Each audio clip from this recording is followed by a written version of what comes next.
good to go. So welcome everyone to Gems of the Wisdom Traditions, a conversation circle where each week we take on a topic relative to the human condition.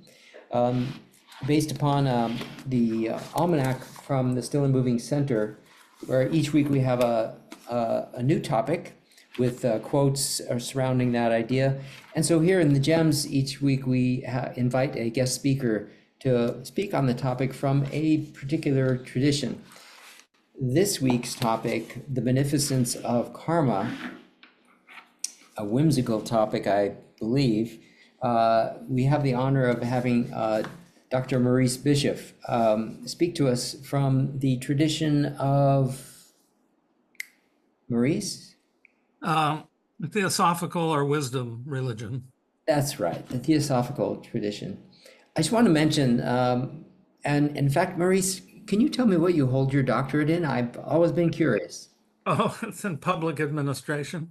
Public administration. I just want to mention a few of the topics that Maurice has spoken on over the last few years. Spiritual democracy from the American Revolutionary tradition. So you bring a few bells, Maurice. Reliability from the American Transcendental tradition. Service with a glad heart from the Hindu tradition of Hanuman. A New World Order, I think that was a 4th of July topic from the American Revolutionary tradition. Our sense of humor from the spiritual traditions, and harmonious relationship builders, one of my favorite topics surrounding the philosophy of Mikhail Gorbachev, one of my favorites. Maurice always brings a tremendous perspective to the Gems, and I welcome you, Maurice, and I'll let you take it from here. Good. Thank you. Thank you so much, and welcome everyone to this conversation circle. I'll try to speak for about 25 minutes or so on the beneficence of karma, and hopefully it'll raise more questions than answers. And I'm just a student of something that's pretty mysterious. What appears simple is actually mysterious, but just because it's mysterious doesn't mean we can't learn from it, understand a piece of it, and keep questioning. So with that caveat, let's just jump right in. So the obvious question, of course, first is what is karma? And I decided I'd go to the Oxford Guide of Philosophy rather than any religious tradition, just to see what they had to say. And what they say under karma, literally action, whether bodily, linguistic, or mental. In most classical Indian traditions, karma can also be seen as the unseen potentials for future pain and pleasure, which we accumulate as a result of good or bad options. Without exhausting these potentials for good or bad options, there is no release from rebirth from the soul. Thus, karma constitutes a kind of bondage, especially in the Eastern traditions, in Jaina, Buddhist, and Vedic thought, or Indian thought. Thus, the quality of karma links up with the moral quality of past actions. And it's this elevated idea of morality beyond just, we can call it negative goodness, beyond just obeying the law or something from the external that we decide will be good because of something external, but rather a higher morality that can unfold in us over time to think about what is the good or the best action, knowing that error, of course, is always there. But nonetheless, karma is action. And a lot of times it's talked about as the fact that at least we don't have a chaotic universe, a chaos, although at times it seems that way maybe. But we actually have a cosmos. And a cosmos, as the ancient Greeks and others saw it, is orderly. there is an order to it. We may not know quite what it is. We may not know its ultimate harmony, but there is an order to it, which means we can understand it, or at least attempt to understand it or partially understand it, and keep questioning our understanding, our mental pictures of it.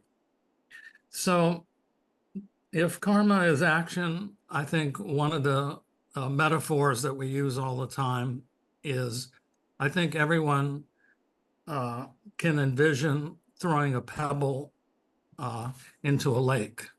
And if the lake is calm, you could see the pebble represent, and of course it's the thought of throwing the pebble. That's the first piece of the karma, the seed, if you will. But nonetheless, throwing the pebble into the lake and seeing it ripple, it has cause and effect. It has some kind of, and then if the lake is quiet and you are quiet, you might observe the fact that those ripples will eventually come back to you. One of the reasons it does, maybe, is while that's on the surface, below the lake, and certainly below in the ocean, below the waves, is something that's more changeless. While on the surface, this karma becomes changeful. But what makes it complex and difficult is that what if a wind comes up? Or what if someone decides, a child decides to put a sailboat there and the sailboat starts going on the surface? Then it's not so easy to just see the effects of one's karma. And sometimes then when we act, when we have a thought and we act, the effects may not be apparent very soon because they get meshed up in other karma and greater karma. And we sense that maybe because it's not just individual karma, because we're so interdependent. We are interdependent. So there's family karma, national karma, and all kinds of levels of karma, because any kind of form and any kind of being in a form will experience karma from action, and we have to act, come the ripples back, cause and effect, but not necessarily directly. So that's what makes karma kind of complicated and mysterious and not simply mechanical, but yet we can use it. Now, karma is essentially, can be seen as a metaphysical law, but it can also be seen as a law of on the physical plane as well. And it's not just toward any Eastern religion, but in fact, a lot of our common phrases, we basically are talking about a law of karma. As you sow, so shall you reap. So this comes out of the biblical tradition, where whatever we sow, whether it's a thought seed or whether it's an action or speech of some kind, eventually we will get the consequences. And if we really took this seriously in life, then we would really be more thoughtful about how we think and what ideas we retain, how we think, because we can take moral responsibility. So the law of karma then is beneficent in the first place because it gives us an opportunity to take active moral responsibility. We don't have to be a passive creature, a creature of habit, a creature of addiction, a creature of whatever. But we can actually begin to make choices with our minds. And that's what makes us essentially human. And that's what allows for moral responsibility. Now, the second phrase we use, besides as you sow, shall you reap, we use this phrase, what goes around comes around. So when you're reaping, so to speak, that's what's coming around. And So it tells us that life is cyclical and not linear, in the sense that it's not like we're going to set out here, and if I do X, Y, and Z, it's just going to be a straight line, a linear line. But rather along the way, if there is the way, if you think of circular, we get the return of impressions, the return that come with cycles of karma. We know that, for example, that maybe during a certain hour of the day, one feels tired, and it keeps repeating over and over at that hour or that 2 hours, or depressed. So it can be very individual. Or it could be about nations where every 30 or 50 years, seemingly the same issue, such as stereotyping people and production of hate and things like that, they come back. It's a return. It's with other beings, maybe not the same being necessarily expressing it, but for the nation now, opposed to the individual, it can come back. So we find that karma is not just something in the Eastern religions, but seems to be something that's everyone seems to deal with. Now, the next question is, okay, can you change this karma? And that's something for discussion, but my response is yes and no. Um, the no part is that once you've created a series of consequences, they're not going to go away. So you have to bear the brunt of those consequences. They may be good consequences, or they may be bad ones, which we'll talk about in a minute. So that's kind of the no part of it. But the yes, in terms of changing karma, is that if you examine particularly your thoughts, because thoughts usually come before action, even though a lot of times we are thoughtless, but or mindless when we act. But if you're thoughtless, deliberative, you can begin to, especially through meditation or just quietude, to see the stream of thoughts or to catch yourself through self-awareness before you act. And begin to think of other thoughts. So it's not simply a question of moral restraint, but even more importantly, to change the stream of your thinking. And if you're brooding, as we all brood, better to shift your brooding from the negative, so to speak, and think of something positive. So in doing so, you can begin to, even at times, transmute the strength or the magnitude of the karma that you have. So karma is not deterministic, but it is a law. And one of the difficulties is we don't seem to treat it as a law, but just as some theory, the theory of karma or something. Now we can get to the question of, well, what is good, bad, and bad karma? And there's a story, and I'll just make up my version of it, I guess, for time's sake, is you had a very bad coercive government and in a city, and people really wanted to get out of there.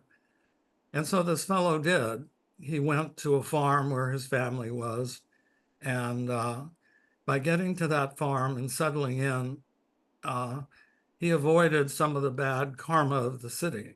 And you might say he had good karma because he found a place to land, and that seemed to be very harmonious.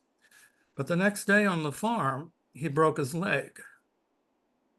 And when he broke his leg, you could say, well, maybe that was actually bad karma. And so he was crippled and it took some time. And then about 5 days later, this bad government came and they were going to draft people into the army to fight. But they looked at him and they said, well, you're crippled, so we'll let you go for now. What seemed to be bad karma, breaking your leg, might be good karma if you avoided the draft, so to speak. So all of this, of course, suggests that what's good karma and what's bad karma is really kind of up for grabs. And in fact, sometimes we don't know. And was pointed out in the reading or the article on Is Poverty Bad Karma? William Quan Judge, who comes from the Theosophical tradition, suggests that, well, we really don't know, but it may very well be that a lot of souls that have taken birth want something strenuous. They want something to really work at, something to make them strong. And so living just above the poverty line might be the way to do it. So it's not always apparent from the outside that karma is good or it's bad. And the reason is karma really has to do with the soul, not the personality. And up to this point, when we talked about good and bad karma, it was all about what happened to the person, the personality. But the real question, at least from the theosophical perspective and maybe other perspectives on karma, is what is the soul learning? What is the soul there to do? And so what seems like something strenuous and even suffering, whether the person is taking it on consciously or they just, or not, may be something that might be useful to them. And that's why there's a lot of questions and mystery. And most of us from the outside are not really able to speak about the karma of someone else. You know, certainly we could see the events, and certainly we have to be able to discuss and check any negative tendencies in their policies, so to speak, or to that extent, but not necessarily to judge them as a soul, but just to regulate, if we have to, personal action through norms, laws, etc. So really the question then is, what is the beneficence of karma? So it seems to me the beneficence of karma has to do with, as is pointed out in the article, in good for the Ishvara within, which is the soul within. And sometimes that, we can't really know what that is, but certainly if it's feeling like it's, if you're in the right place at the right time to learn the right thing in evolution, that might be one indicator. Or another indicator might be that you have some ultimate feeling that harmony will come, or you can work with nature in a way that is not disharmonious, and that possibly that would be good karma, or at least the beneficence of karma, I should say. So karma, the beneficence of karma at one level allows us to learn. And things would be rather dull if everything were homogeneous and just bright and harmonious. It might be kind of dull. And so through our differentiation, our differences, our disharmonies, as well as our potential harmonies, both, we can begin to learn. And that's the learning for the soul. And through reflection, meditation, self-study, if this is done as a way of life, not just a one-off thing when things get bad, then one can learn to first think of others and then try to understand what others are going through and what might be the same attraction for you, that you might have the same thing as others, because we're all human beings. So you might see a tyrant, but we might also have a little bit of the tyrant in us if we're not perfect. So we're really trying to kind of perfect ourselves. But then the question is, how do we really do that? And one way to do that is to think of others and to very intelligently and deliberately begin to think about how you could relieve the karmic burden on others.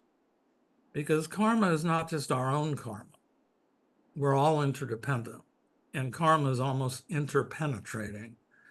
By karma here, I'm meaning attraction or repulsion, which is really the same thing in a way. But it's karmic identification. And so when we meet people in our lives, we may have met them before, but whether we have or not, if we find we can relieve some of the karmic burdens on others, think of others first, be altruistic. That helps us to become less self-absorbed and selfish, and to be able to more flow with creating a beneficence of karma for not just ourselves, but for others. And so karma allows us to be the chooser. And by the chooser, we have to use our mind. And normally, in order to do that, we might need to reflect a bit and deliberate a bit. And there's where higher principles, universal principles of pursuit of truth and nonviolence, or love for all beings, or social cooperation when possible, whatever principles that you want to live by, it allows you to hit the pause button and get into a mental posture, a space, so to speak, where you can calmly reflect on what's gone on, the cause and effect relationships that you've seen. And you can think about what you might need to alter to be more harmonious, or to be able to use your imagination in coming up with something that'll be good for the whole and not just for you, or good for others and not just for you, but could include you. So it allows us then to karma then really allows us to learn and to select the true, the good, the beautiful, something better than what we have now. So it's not just a cycle where you're cycling back and around and nothing's elevating, but rather it allows us as human beings to use our minds, the gift of manas, the gift of our mind, to elevate other people with ourselves. And so karma is very then important for learning and for uplifting not just ourselves, but others, in fact, all of nature. Finally, just the question of, well, is it possible to act and be karma-less? Because when we act, we create these identifications. It's challenging, but again, if you assume a higher mental posture, as I pointed out, basically, and you're deliberate, and you're really looking for what the most truthful and appropriate harmonic response might be. That could be creating disharmony, by the way, so it's not so simple. But thinking about the good, and you work with nature, and especially if you work with her quietly, harmoniously, in tune with something deeper in our hearts and not just with our mind, that it is possible through this learning process over time to not create residues of karma that will create this return of impressions and will bring you back to the cycle. Because the ultimate goal, at least in the Eastern religions, is that karma binds us, because that identification or that attachment or that feeling or that emotion, especially if it's personal, right, will bind us again to the wheel of earthly, worldly existence. And this is where, in the theosophical perspective, reincarnation is the twin doctrine of karma, because obviously you can't do this in one life. Most people can't anyway. But over many, many lives, we can begin to lighten up and not get attached, do our duties, and essentially begin to relieve ourselves of the bondage of the wheel of worldly existence that the soul has to come back to. Anyway, I think I'll stop there. I can go into reincarnation, and that's a very important subject too, because obviously you can't learn everything in one life. So that's where some kind of logical process might go on. And some people, of course, believe in it, some people don't. But certainly it's logical then, because what you do in this life and the moral quality of your actions will affect you, if not in this life, then either in Judgment Day, et cetera, in certain religions, or will draw you to a womb where both your good karma and good qualities, as well as your bad karma and bad qualities, you'll start to be able to work on again in the next life, which provides hope. So I'll stop there. I have questions. Thank you, Maurice. Thank you.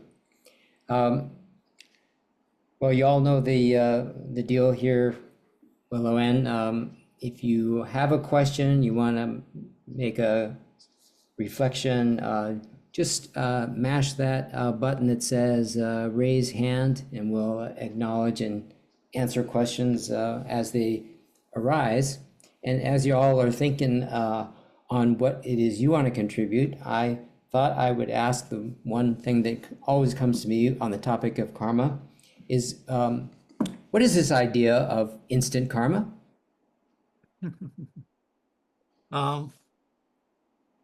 Well, I don't know I'm not as acquainted. I've heard vaguely the phrase, because you hear the pop.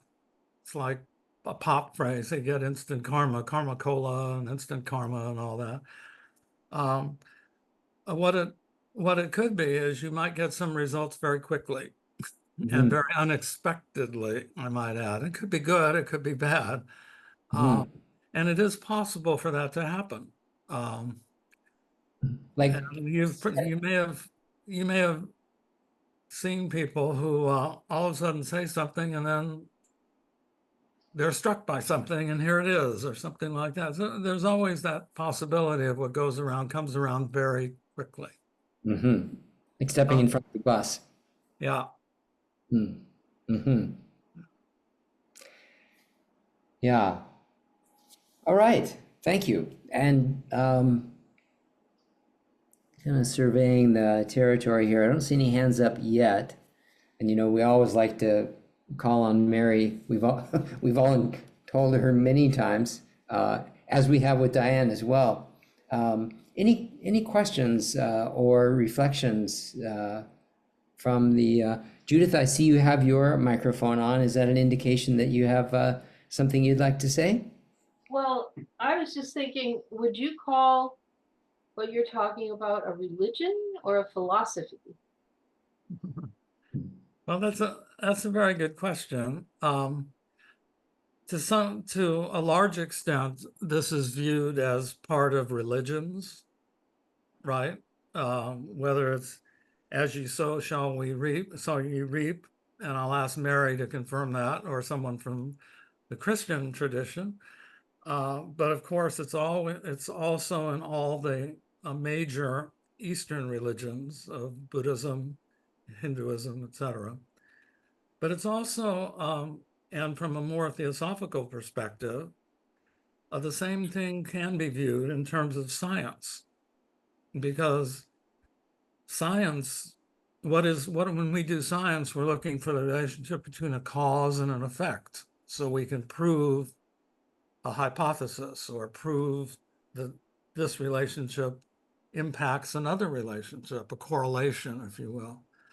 So from a theosophical perspective, it's not only just a religion, although it is a religion theosophically, because karma does bind people together. And one of the real older definitions of religion, religio, means to bind people together. That might be a shock because we have all these separate religions. So it's really a shock.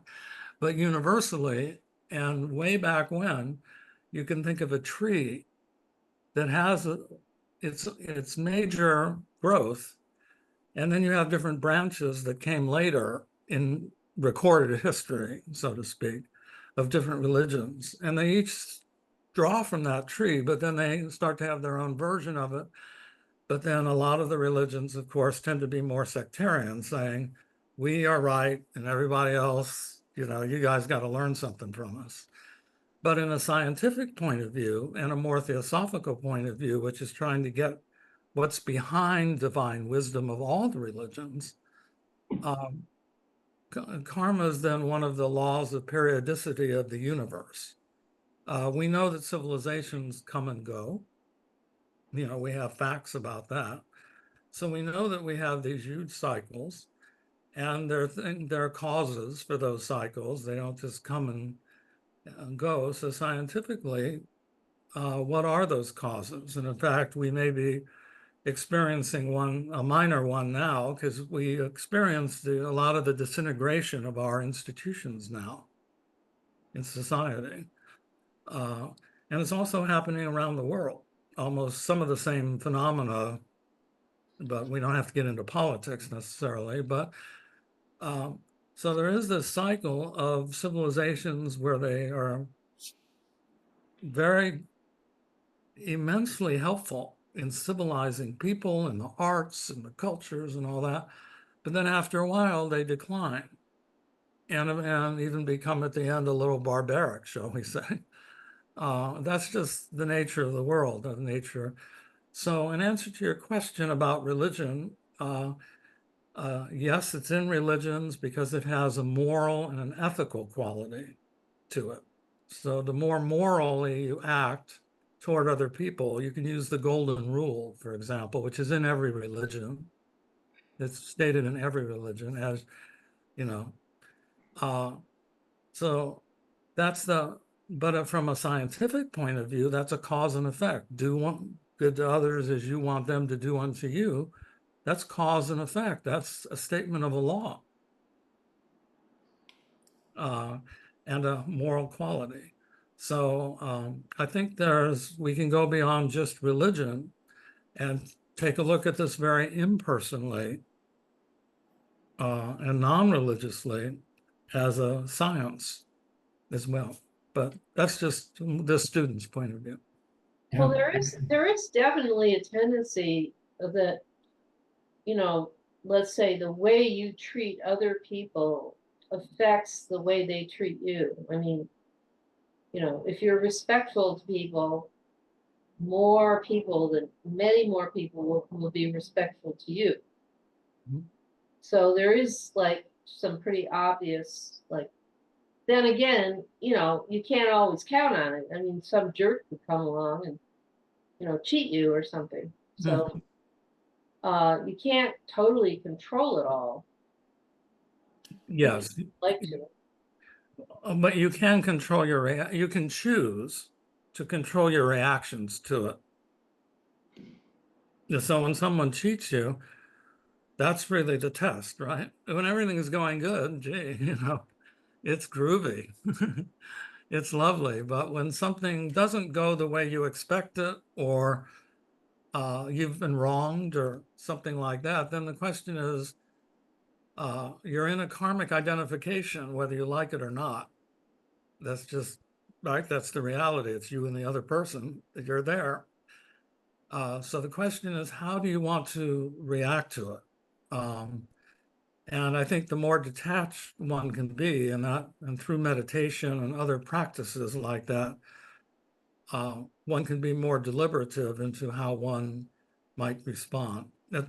However, there's always, in the terrestrial plane, there's always error.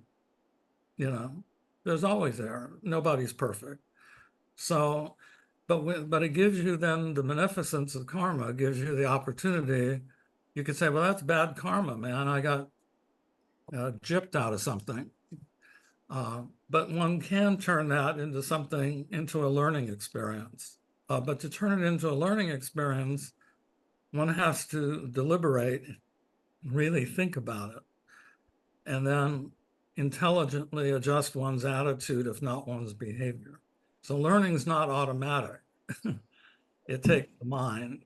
It takes your mind, essentially. But if you can draw on higher principles, the theosophical tradition especially would say you would want to draw on your higher self, or your best intuition that you have, or your best principles, the better angels of your nature.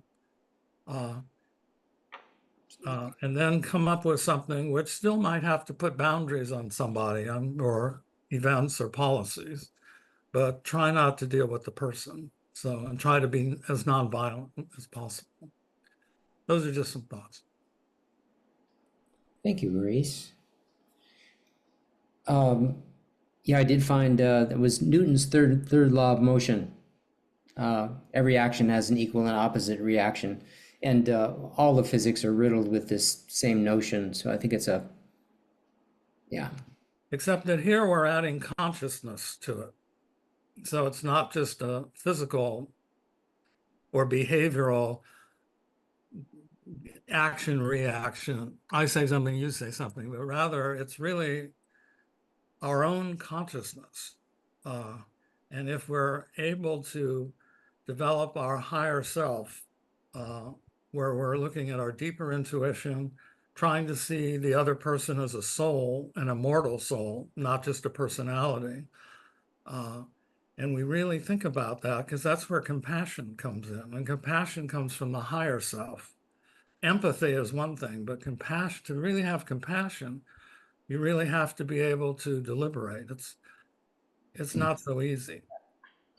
Would you say that controlling one's reaction is also a way of controlling the karmic load that one can create in reaction? Yes, very much so. Yeah, there's no sense creating unnecessary karma for you or the other person. Yeah, maybe that's the essence of non-attachment, is reducing the karmic load. Yes, Hmm. but that doesn't mean you don't care. It just means you're not attached. You're Right. not over-identified. Your ego is not bruised. Or if it is bruised, you just back away until it's not bruised. Well, my one thing that I wonder is like, what do you do about the people that are just so degraded and lost that they are, they put bad actions on everybody? Like I was reading this morning about Rudolph Giuliani and how he lied about those two women that were poll workers and said that they were cheating and faking votes and everything. And all they were really doing was giving each other a piece of candy. And they've had all kinds of threats. They had to leave their house.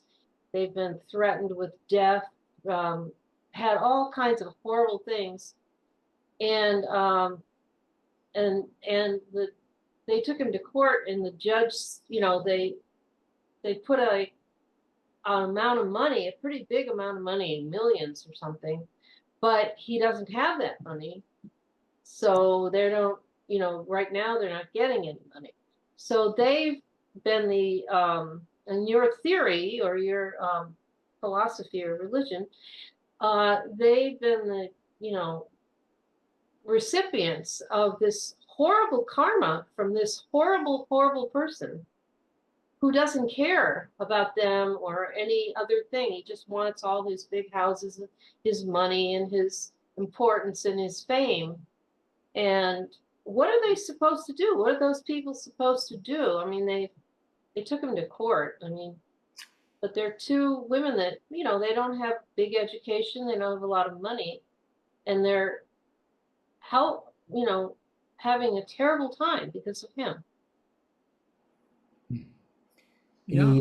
Anyone care to reflect on that question? Yeah, I think John Powers had his hand up, by the way, too. Yeah. Oh, John? Oh, JP. Oh, Yeah, I had a different question for you, Maurice, but I will respond to Judith's comments about Giuliani and, what are the names of the two ladies? I'm sorry, I didn't remember their names, but I Was saw it them at the hearing. Ruby was one, and I can't remember her daughter. But anyway, they won a judgment, $148 million, I believe, against Yeah, they haven't Giuliani. gotten any of it yet. The problem was enforcing it because Giuliani was hiding his assets. And then he declared bankrupt, he entered into bankruptcy proceedings but never gave a truthful statement of his actual assets. So the judge finally got fed up with his game playing and dismissed his bankruptcy claim. So now those two ladies can, through their lawyer, pursue his assets, which are estimated to be about $11 million, to satisfy the judgment against him. But then he's also got Dominion, or what was the name of? Yeah, Dominion voting machines after him. They want a judgment too. So he's really up a creek. But that's where it stands at the moment. So I've got another question for But you, Rita, Maurice. how does that fit in with the karma thing? I mean, Right. where are these people as far as karma goes? Well, I'm going to let Maurice take that. well, I'll take it first and then you can add to it, John. But I think that then the question lies, where is my duty? And doing one's duty is a protection, as long as one doesn't overdo it, so to speak. So if you're wrong, there are things that need to be corrected. And so you can go to court, you can do certain things and simply do your duty. But the key thing, at least, is not to get attached to the results. Strenuously do your duty, strenuously. Do everything you can, do the best thing you can, and then let go. Because if you're attached to the results, you're going to get emotionally attached to being in that kind of relationship. And guess what? The return of impressions. What goes around comes around. So what you want to do is not run away from it, but actually determine impersonally, without a lot of emotion, and that's hard to do, what is your duty? And so the duty of those ladies, for example, they've done what they're supposed to do, and they had to suffer. And I can't really say any more other than I wish they personally and emotionally, I wish they would get some money because they're sort of do it, but they've done what they can, I think. But John, do you want to add anything to that? No, not really. I think you've pretty well covered it. So can I ask my question?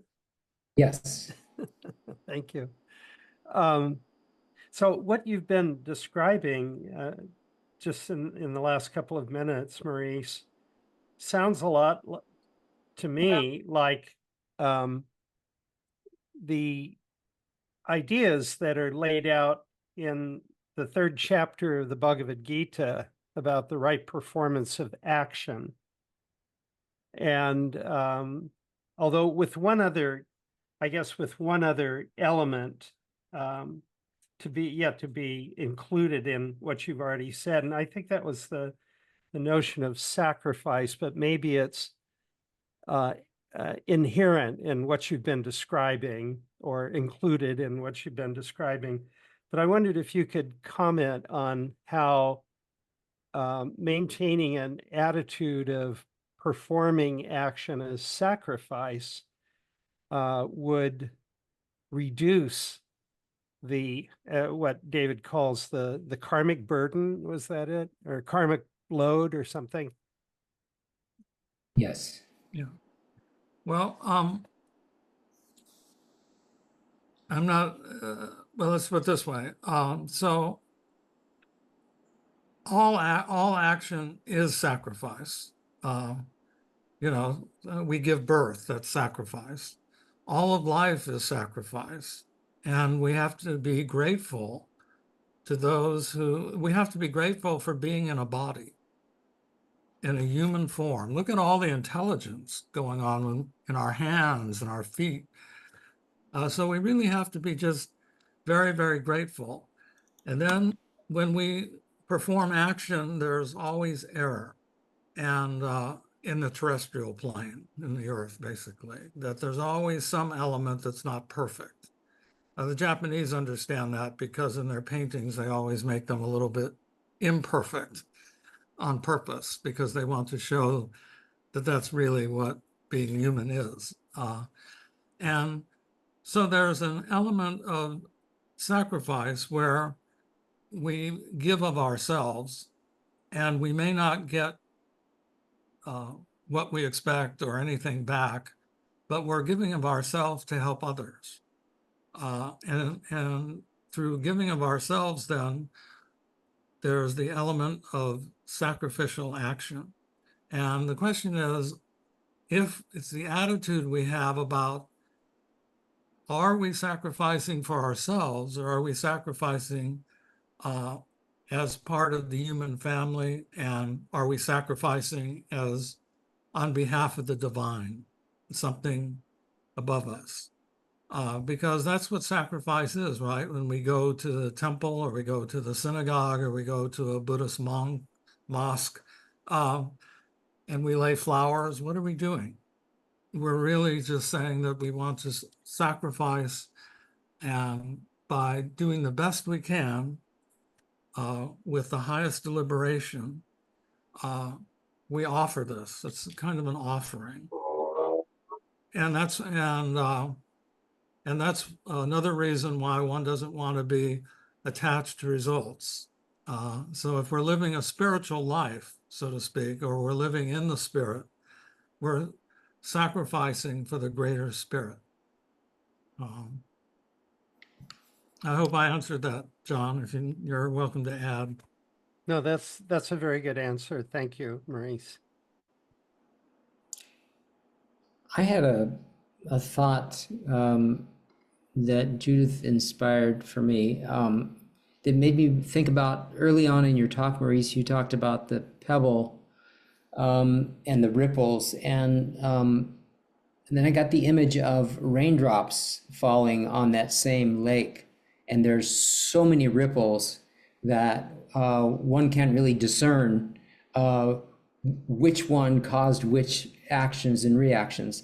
So I'm thinking, when we're thinking about the complexity of these people that we're referring to in Judith's question, is our being concerned about whether justice is being done elsewhere may in fact be creating karma for ourselves, or creating more karma, much like that idea of the opposite of non-attachment, right? Being too attached to the outcome is what is creating, for example, if it brings me down, my being down reflects upon everything and everyone around me, which is creating more karma. I see Diane's hand up, and I always love her contribution, so I'm gonna turn it over. Good comment, thank you. Thank you, David. That was important. I think what I was struck with, and I loved your talk, thank you, Maurice, that was really helpful, is that the idea of karma not just being individual. We take it always as personal, and that's kind of what we've been talking about. And there's karma for the world, karma for the nation, karma for, and we are so impacted with the ripples of everything else around us. And all we can do is keep our heart and mind on what's important, spiritually, emotionally. Where are we surrendering? Where are we giving our energy? And especially with so much fear in the world now. And I want to know what's going on, because there's a lot of karma happening, and it always does. But I also want to be able to share love and light. So I have a choice inside me to know what's going on, but also then how do I want to react in my life? I can support candidates, but I can also give to people and do other things that are spiritually in line with the way I want to live my life. And so we don't know karma. We always want to know why, and I don't think we'll ever know why. I think we know like 10%. And Judith, in line of your question, people are raped, or people have all these horrible things, people are killed, and they have to go through their grieving and their right action. But then I think there's a choice, not immediately, because you have to go through your feelings, but how do I want to hold that in my heart?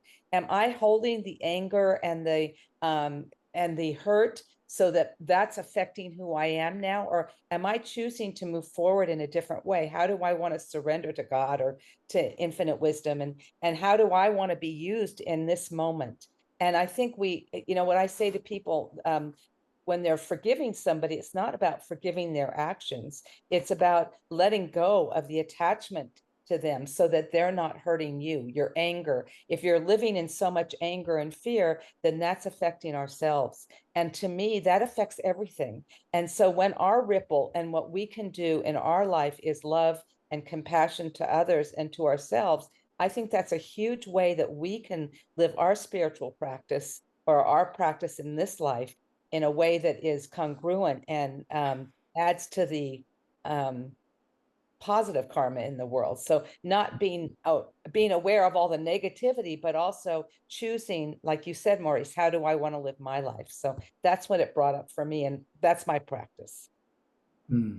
Beautiful, beautiful clarity. Wonderful. Thank you.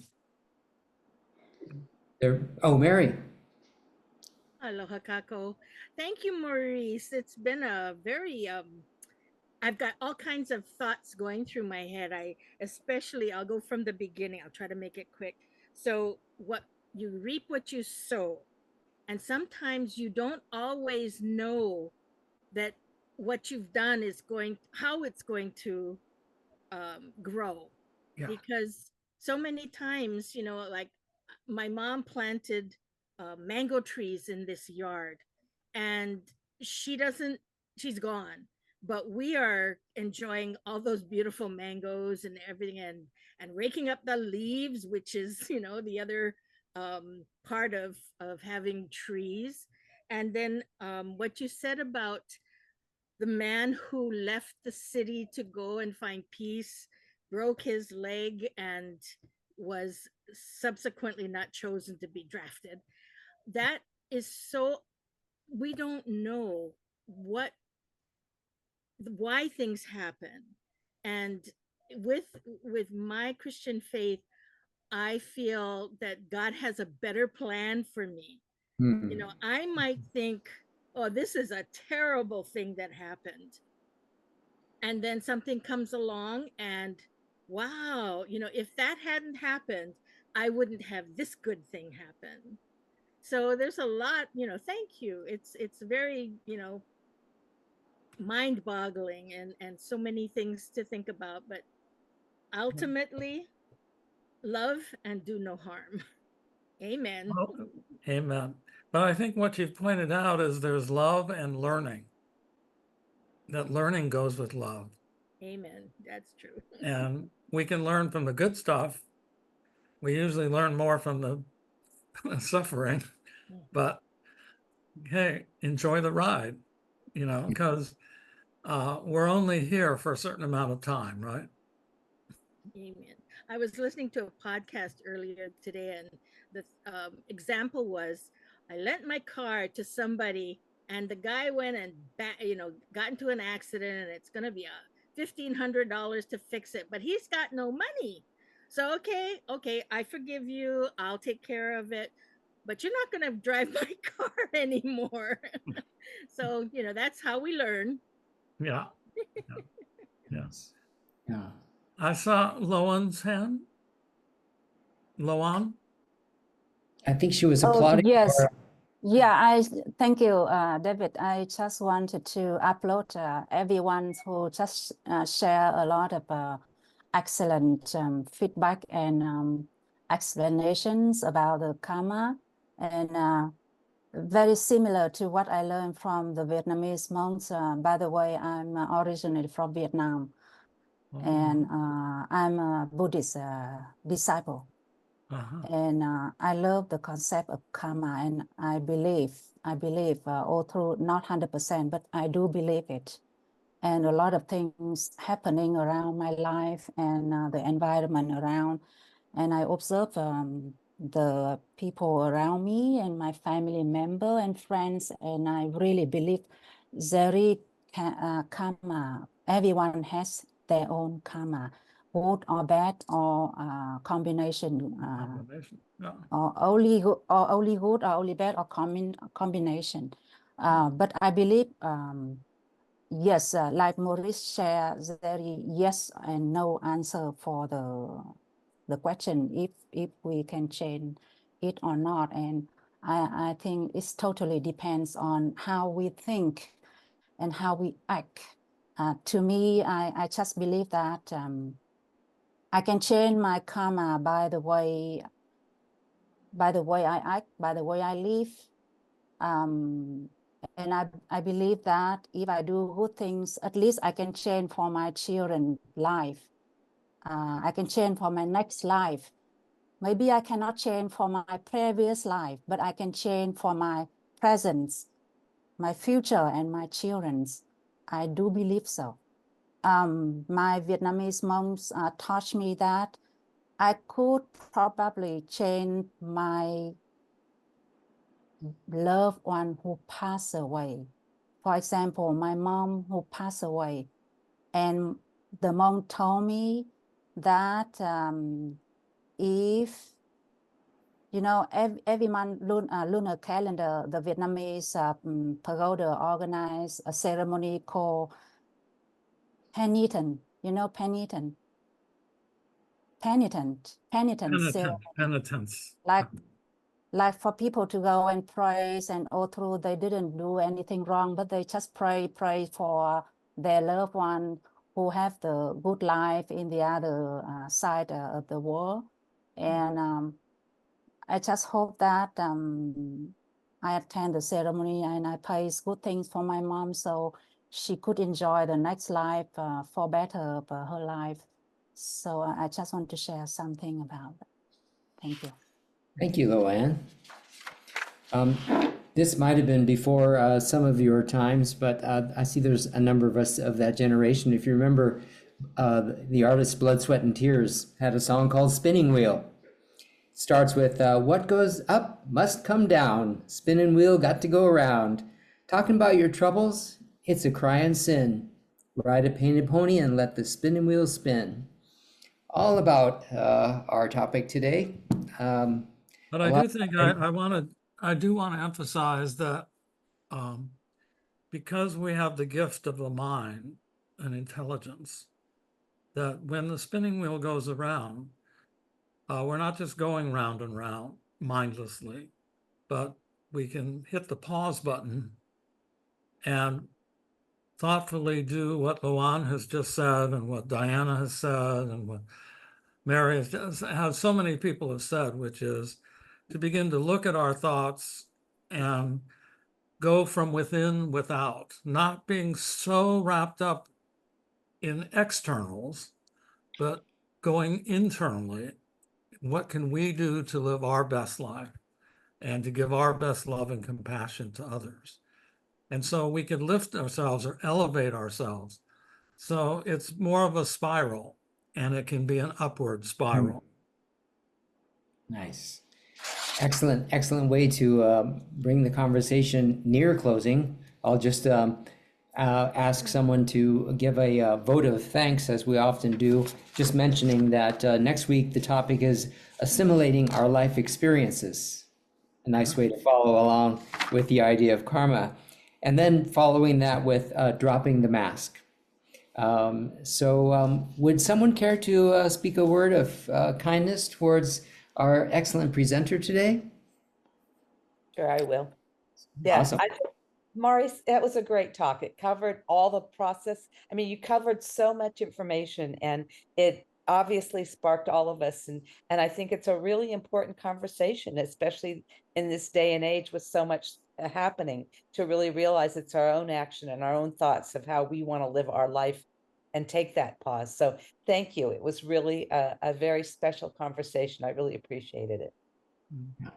Thank you, Diana, and thank you all for having the opportunity. It's wonderful. It's great to see you. Thank Thank you, you. Thank Marie. you, Maurice. Yeah. Yes, and thank you, David, for taking Yeah, over. thank you, David. Yeah, you're so welcome. A pleasure and an Marie. honor. We'll stay on for a couple minutes. If anybody has some burning thoughts, we'll stop the recording, Olivia, at any time. And those who would like to stay on for a minute or two are welcome to. And again, thank you. You. I need to go. All right, take care.